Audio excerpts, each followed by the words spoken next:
Nasunog ang malaking bahagi ng kabundukan sa San Mateo, Rizal ngayong gabi.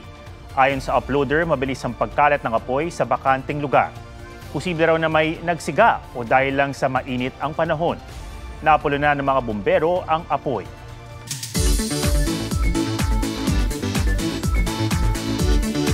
Kung chill na trip ang hanap sa tag-init, may alok ang Ilocos Norte na strawberry picking at horseback riding. G tayo dyan kasama si Oscar Oida. Kung bibisita sa Baguio o mismong Benguet, kadalasang kasama sa IT ang strawberry picking sa La Trinidad. Pero may isa pang lugar sa norte kung saan pwede itong subukan. Sa Strawberry Farm sa Adams, Ilocos Norte. Habang namimitas, libre ding tumikim.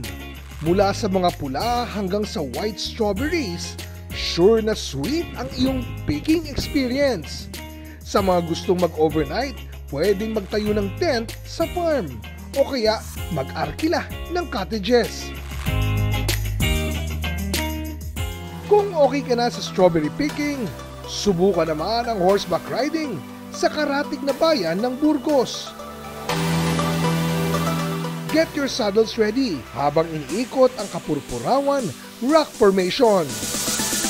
Insta-worthy ang mga higanting bato by the sea. Dagdag atraksyon din ang naglalakihang windmills. Oscar Oida, nagbabalita para sa GMA Integrated News.